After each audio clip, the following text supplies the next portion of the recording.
Darkest Dungeon 2? Do these developers not know how superlative adjectives work? There can't be two darkest dungeons. One of them is clearly dark and one of them is darker. No way. Oh, and how come the icon of the first one says Darkest Dungeon registered trademark and on the second one it just says 2? Bruh. Garbage game. Know your fucking place, trash. Garbage, garbage, garbage. How can anyone enjoy this game? Okay, jokes aside, this game is hot, steaming pile of doo-doo, and I have never been more disappointed in a game ever.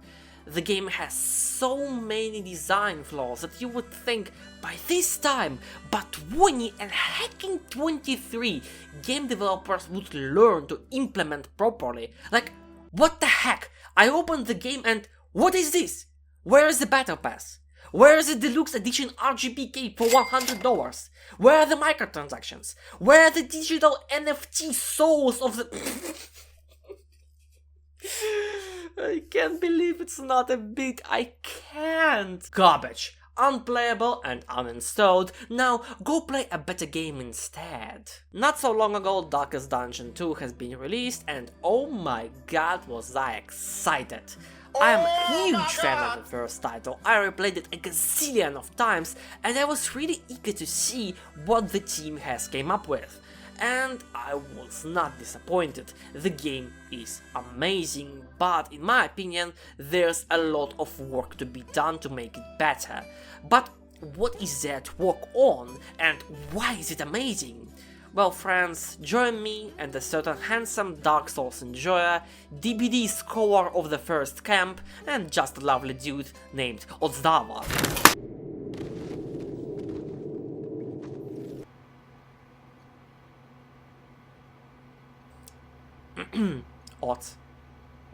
Odds! Damn it, we talked about this. It's the 12-year-olds. They need you to bark every 12 seconds or they will click off the video. Odds, come on, be funny, do funny.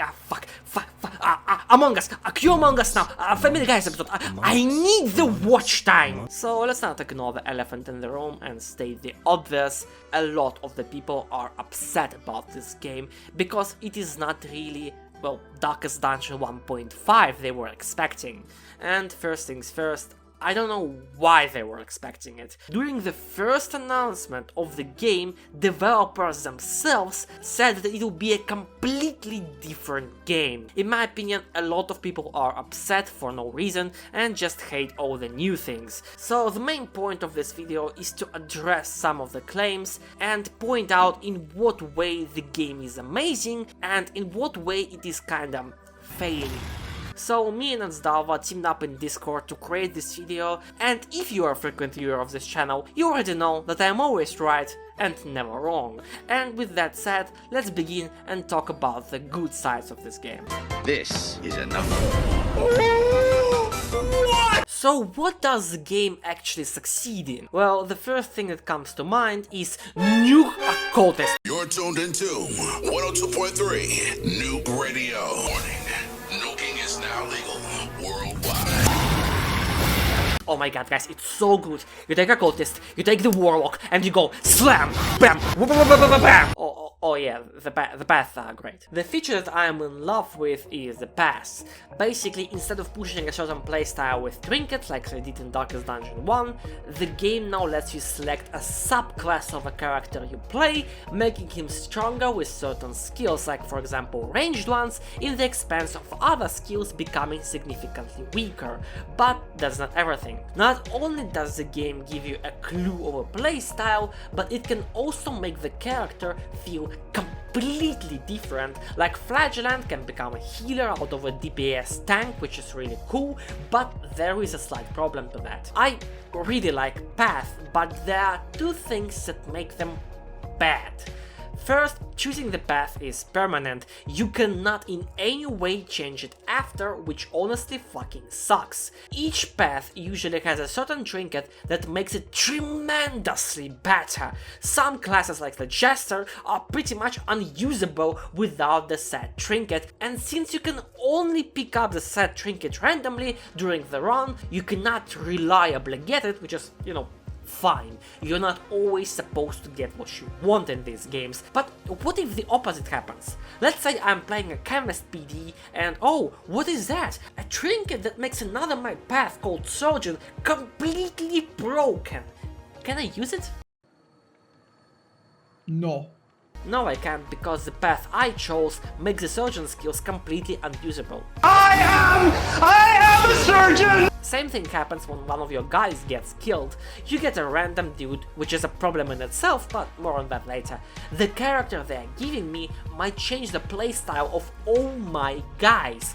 Why not let me change the path to fit it? Make it expensive, but possible. Right now, the fact that I can't switch the path at all really fucking sucks. The other issue with the path is the balancing. I'm a big fan of doing meme builds like Nuke Occultist. Look, it's simple. You pick a cultist, you get Warlock, and you go BAM! Kaboom! Get fucking nuked, scrub! But some paths are clearly poop, or worse than other ones.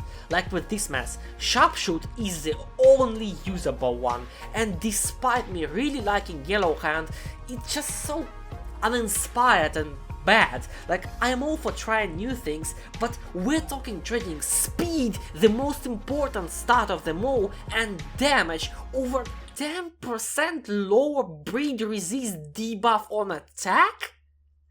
It even sounds dumb. Anyway, what do you think, Otzdarva Otz? I'd say there's a big difference between some of the original paths and the latest ones introduced with Vestal and Flagellant. As the game goes on, the developers seem to be moving towards paths that actively alter the effects and strategies of each character rather than providing simple boring tweaks to each number. I'm personally a big fan of this new philosophy. Otzdarva. Put your FAQ away, Otzdarva. I'm not reading 300 pages of questions right now. And this is all true. A lot of people yelling about the fact that Darkest Dungeon 2 has no variety, which is far from true. You get a lot of playstyles, trinket combinations, and interesting interactions. Like, check out my favorite team in the game, which I call Leper Go Kill.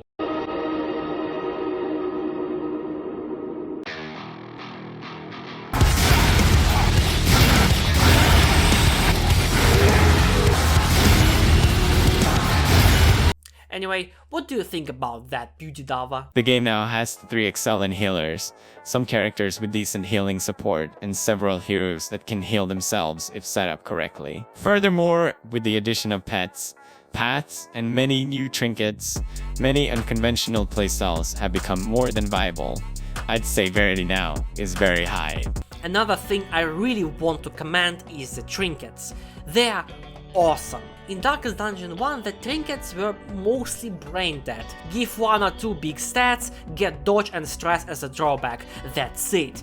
But here, there are a ton of cool and interesting combinations and even some mean ones, which I can always appreciate. Like, check this out, my dismass that has no dot effects can now do 4 on 5 burn just from trinkets. It is so cool. But there are some shit ones. The ones I completely dislike are these ones.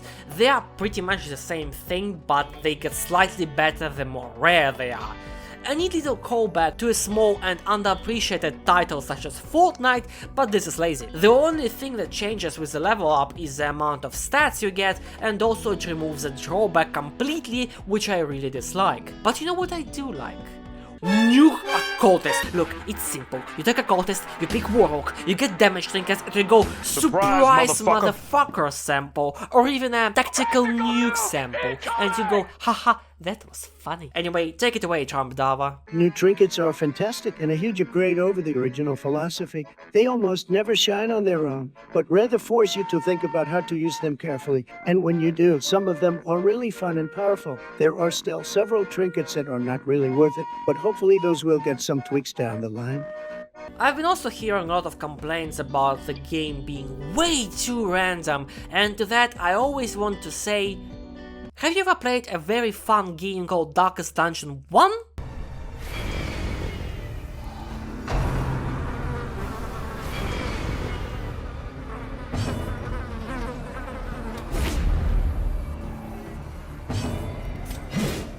The only random bit I've disliked is the virtue mechanic. I know it exists, but in my 100 hours of playing this game, I am yet to see it pop up once. The fact that each hit is a guarantee unless some modifiers are in place is amazing, and new token system is a brilliant mechanic. Instead of prot being a constant annoying stat, it only takes a certain amount of attacks. Same with God, which is a fucking blessing. I still have Vietnam flashbacks over some cove runs in Darkest Dungeon 1, and good tokens are also really well implemented, especially the crit ones that give you a tremendously strong sense of power. Better start praying. Now, I would like to talk about the game's difficulty, and in my opinion, the game is nearly not punishing enough in the places it is supposed to be, and extremely punishing in the ways that don't make sense. The game has always been about blankly staring in your monitor and saying it is what it is, with Ryan Gosling from Blade Runner face.jpg, but there are a lot of dumb mechanics that make absolutely zero sense. Ideally, in a game like this, preparation is everything, but you can still get fucked. That's the general idea of the game. But in this game, everything important is relied way too much on things you can't control. A bond to be counted on. The first thing that comes to mind are the diseases and traits. Traits in Darkest Dungeon 2 are incredibly strong. The good ones will make a difference, while the bad ones can ruin the run in an instant, so are the diseases. Even the good quirks may sometimes ruin your entire run. So how do you deal with them? You can't! There are only two things that give you a chance of cleansing a random bad quirk without any guarantee, which just feels dumb. There are also field hospitals, but they are rare and sometimes inaccessible. Like, look at this run. All my heroes are sick, 2 have hypochondriac, the worst quirk in the game.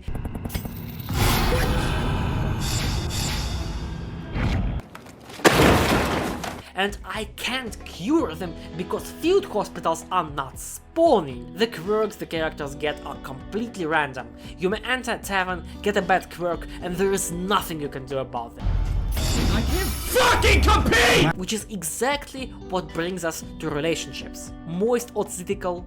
Tell me what you think about them. Right now they are still a bit random, but it's definitely a massive improvement and a huge source of fun and sometimes frustration. I ended up really liking them for the most part. Instead of characters being afflicted by stress and doing dumb shit, now the characters do dumb shit because they're being bullied at a high school lunch table. Basically, each character has a relation to all other characters that, if improved upon or worsened, can grow into a positive or a negative bond respectively. You can manage these things by doing certain decisions, healing each other every so often, or simply making characters crack open the cold one with the boys. And actually, managing the relationships is very easy. In fact, it is way too easy in my opinion. Every time I get a negative bond, I get it from a dumb quirk that my character got in the tavern 2 seconds ago. In fact, it happens so often, I have a strong belief that it's scripted. Every time I get on the mountain, my guy gets a braggart or something, and what do you know? Whabam! Incredible! I've seen a lot of people complain about the length of the runs, and first of all, second of all, you don't have to play the run in one sitting. Personally, I think they are fine. In fact, let's discuss the regions and bosses. The regions are amazingly designed and absolutely beautiful. My favorite is the Crusader one, but it is the most tedious one of the bunch, with the most insufferable units ever. By accumulation. Alright, well, small price to pay. What? No! No, no, no, no, no, no, no, no, no, no, no! But it's balanced, because the boss of this region is a fucking joke. Then there is the Plague one, which I really like visually, and gameplay wise it is the most balanced. You have dots, you have stress, you have big damage, you have a good boss, pretty good region overall I would say. Then there is some medieval city which is just one-to-one copy of LA, and I gotta say this one feels like the most lazy design wise. Each enemy feels like a waxed demon and looks the exact fucking same on top of that. The enemies in this one are a complete joke and don't do pretty much anything, which is again balanced because the boss of this area is a total dickhead. Then there is a newer region that got added later, the Fishland. It's still better than Darkest Dungeon 1 Cove, where you're getting fucked every 10 seconds, but this one I don't really like. Enemies are cool looking but feel very random. Sometimes they don't do anything and sometimes they one-shot your whole team. But this is the only region in the whole game that has a unique debuff, which I found to be really cool. Every third turn or so, the mist will rise and blind your team.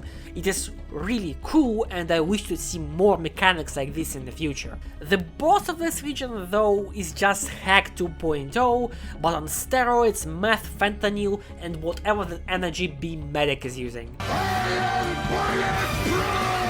This is the only boss that destroys me every single time. I think I killed him only twice and both of the times I lost a guy. There's also Sluice region, and to all of those guys who think that they're so smart and quirky, there are no dungeons in Darkest Dungeon 2, what do you call this then?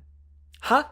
That's right, get destroyed, liberal. It's basically a bonus region, you should always go there if you get the chance, there is no real reason not to go, but the region lacks anything interesting. Like, I enjoy the idea, I see the potential, but only 3 new enemies? Get that weak shit out of here. Now, the last issue I have with the game is the balancing. It's pretty bad. Yeah. She understood death. I'm so fucking sorry, but that was fucking bullshit, dude. Some characters like Plague Doctor, Dismas, Chester or Man-at-Arms are way overpowered, and some like the Runaway, Grave Robber or Vestal feel terrible, and it's so due to stats. Stat-wise, there is a lot of things needed to be done.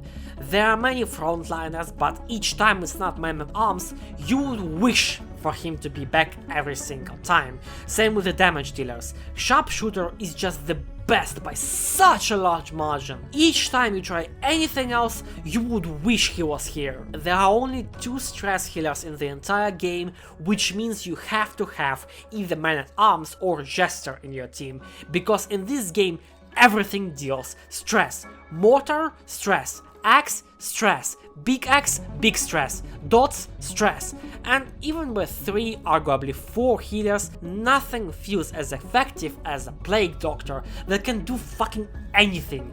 Clear corpses, clear dodge tokens, do 30 damage with 1 button, clear dots, heal, clear negative tokens, deal all the dot damage, do debuffs, move enemies, and what can Vestal do? Well, she can clear dots, which doesn't heal anyone and just removes a dot.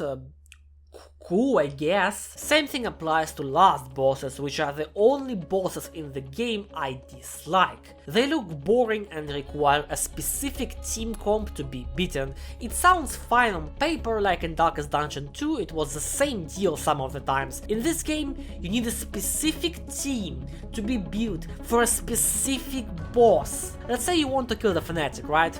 Well, first of all you need to make sure you don't have the Runaway on your team. And all things considered, she shouldn't be there anyway. You need to have Dismas on your team, because the guy generates dodge tokens every single turn. You need to have a team that can effectively deal damage on all the enemy's positions and stress heal on top of that. And also you need a team that can kill quick, because you are on a timer. Got that? Killed him? Good. Now get to the final boss and die instantly, because the last boss requires a specific team comp as well. The only last bosses of the game that do not follow that logic are the first and the last one. I still think the first one is kinda lame visually, but gameplay wise, he's alright. Second boss, first and back row damage with no dots or you die, which means only Helion or Dismas. Third boss, guard mechanic and damage raise. Fourth boss, skills that grants the unmovable status effect and armor.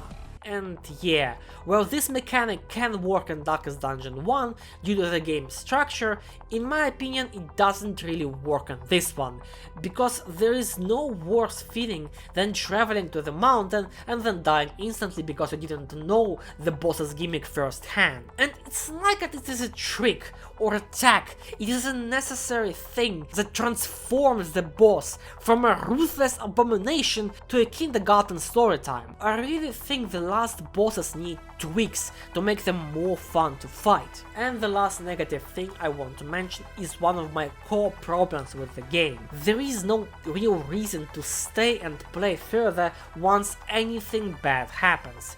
You don't lose anything, you don't gain anything, it's done. Each time you see hypochondriac on your character, you can reload and start again. In fact, the game will reward you for it with the game journalist torch. Your guy died? Just reload, there is no real reason to continue. Even if you make it to the inn, you'll get a random bimbo that does not fit your team and everyone hates him immediately, forming almost guaranteed bad relationships. This can be easily fixed by adding a starting shop where you can buy trinkets and upgrades. The further you went the last time, the better stuff you will get there, but I think that there are ways to make it even better. And I know that this video already has a lot of negativity, so instead, let's just celebrate the things that are good about the game. What do you think about that, Otzdarva? No. The animations, oh my goodness, they're so good. Look at this fucking knife going. Helicopter! The roguelite system is very good, but I think Otzdarva really said it best. I think it's very nice to unlock new exciting items and resources even after a failed expedition, so I quite like it. I only have some minor gripes with the system, such as not having any decent food by default or having to unlock the healing salves before you can find them. Overall, pretty good, I'd say.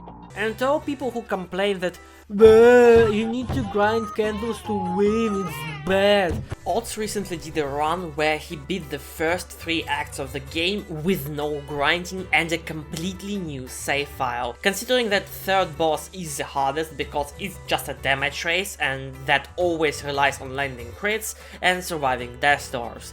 That is a solid proof that no, candles are just for your quality of life. You don't have to grind them, you just have to play the game normally. Speed is no longer a scam like it was in Darkest Dungeon 1.